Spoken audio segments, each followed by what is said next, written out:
I was so close to saying that Z was a pretty perfect film.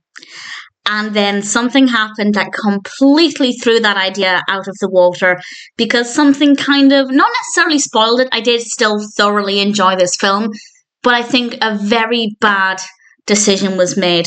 And there are also, well, there's one other moment that's so petty of me to dislike it, but I will explain what that bit is.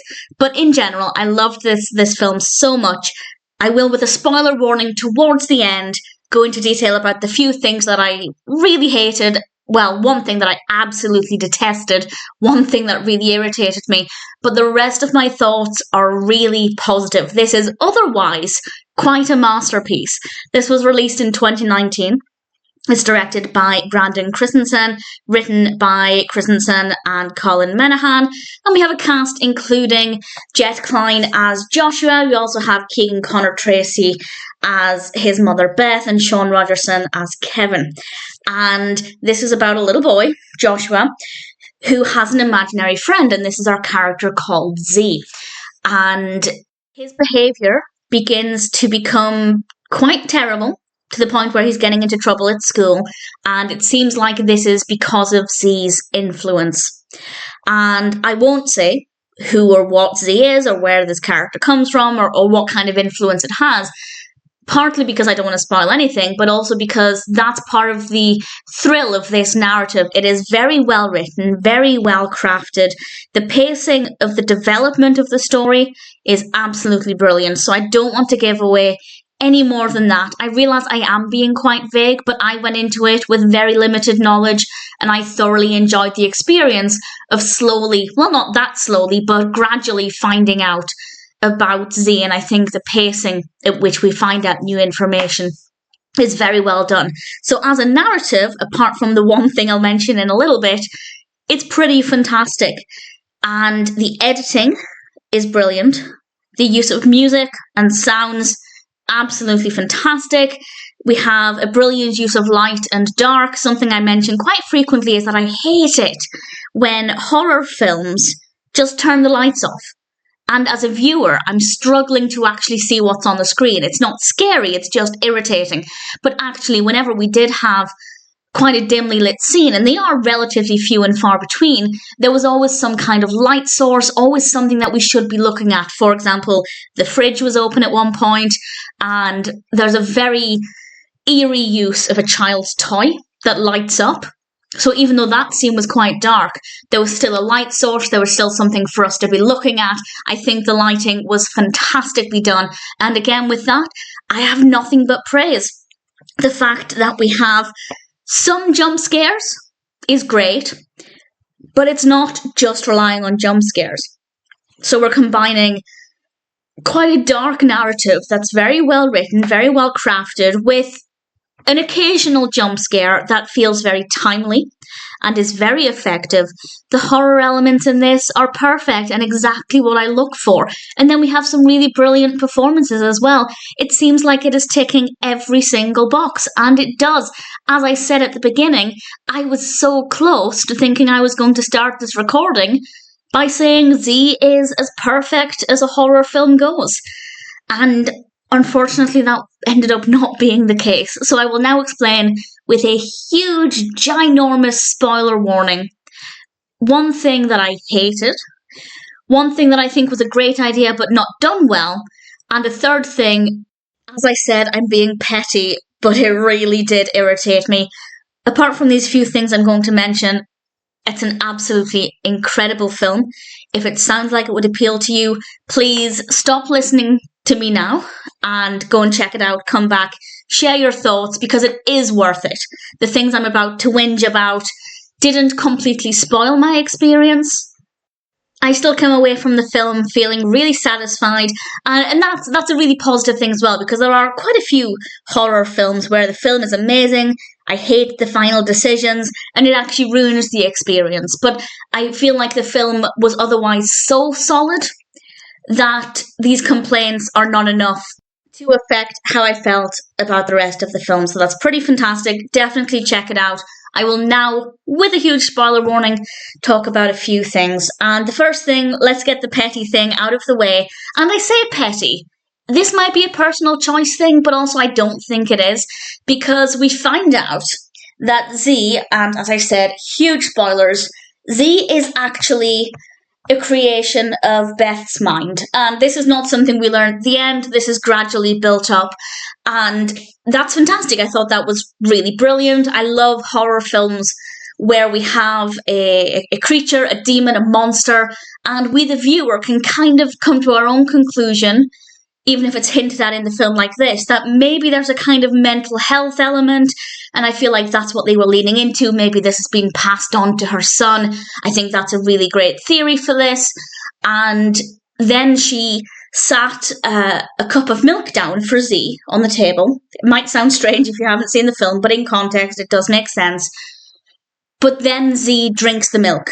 We hear it, we see it, and that to me took me away from the theory that this was a mental health issue rather than a physical demon from another realm, because obviously the milk wouldn't just magically drink itself. So for me, that's the only moment in the whole film where my theory that this was a mental health condition that had perhaps been passed down to her son was no longer valid. And if other people aren't thinking that, if other people think that actually Z is a demon, obviously there are other things such as the child's toy, but we can say the batteries were playing up and it didn't really happen.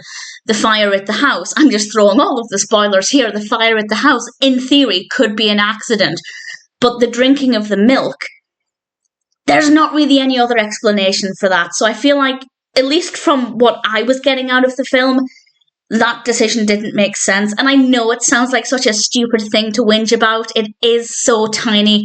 And it didn't really affect my enjoyment of the film.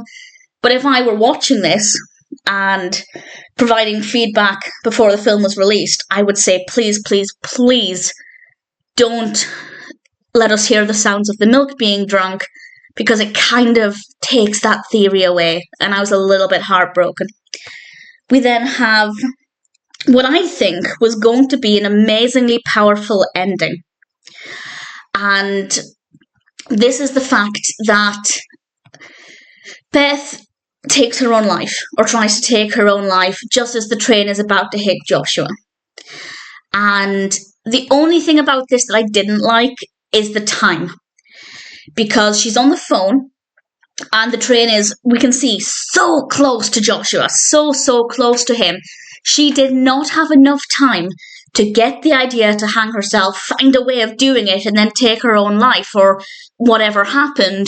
The train would have hit him before she got to that point. And maybe I'm overthinking it, but that was my first thought. Because we are literally just about to see the train hitting him, obviously for impact and to make it more powerful. And then we see her hanging there. It's a very powerful image. The use of sound there is very, very effective. But the passage of time doesn't make sense there. So, analysing it as a film viewer, I don't feel like that was very satisfying because it didn't work. I immediately thought the passage of time there was completely unrealistic, and therefore I didn't really buy into it. So it was a perfect idea. I do love the fact, that sounds horrible, but in terms of the film, I feel like it was a really strong way to take the narrative. But at the same time, the execution of that just didn't work well. And then I actually hated the ending. Not the final scene, but the penultimate scene. We actually see Beth is at a table sitting down, and she's alive, obviously, but has clearly experienced some kind of brain damage as a result of trying to take her own life. And I don't buy it, because when she was hanging there, she was not alive. There was no way that they could have revived her from that point. Absolutely not at all. So if they wanted to lead with that narrative, they should have had the police officers, because it was the police officers who found her, so this would have worked. They should have had the officers getting to her just as she, I don't know if she jumped or if she stepped off of a chair. I'm not 100% sure how she got to that point. But if they'd entered the room just as that was happening, I feel like that would have been enough of a disconnect from reality for her to temporarily get rid of Z, which of course is what happens, while also allowing them to carry on with the fact that she did survive, but with complications. And that would have made sense, and I would have believed it, I would have bought into it. But what we got instead was 100% not realistic. And I feel like that kind of ruined the ending. The very last scene is Joshua in bed saying goodnight to Z. Obviously, because Beth survived, that was enough to bring Z back. Or, of course, if we're going with my main theory, Z is a manifestation of a mental health condition, and of course, Z is still around, and the fact that Joshua was saved was actually just a coincidence. So there are various theories that could work with the narrative, but they needed to make changes. And we could say, okay, she hanged herself, and it was a coincidence that Joshua was saved, so the time issue there was absolutely fine. As I said, there was not enough time between her getting that idea and Joshua not being hit by the train. But if we just go with the fact that it could have been a coincidence, fair enough, that could work. But that's not what I think the film is trying to say.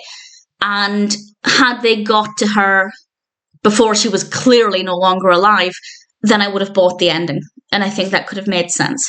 So an otherwise perfect film, but the last, maybe not even 5 minutes, it might not have even been 5 minutes, but those last few scenes and the milk drinking were definitely less than perfect. But other than that, I still enjoyed it. I still feel very happy. I still feel like it was a brilliant experience. And if you haven't seen it, well, I have now spoiled it for you, but I still think it's worth checking out because it is otherwise a masterpiece, both in terms of the technical aspects and the actual narrative itself. So I really thoroughly enjoyed it. I was going to say I can't complain. That's not true. I already have. But even with those things aside, I still think Z is pretty brilliant, and I'm very, very happy to recommend it.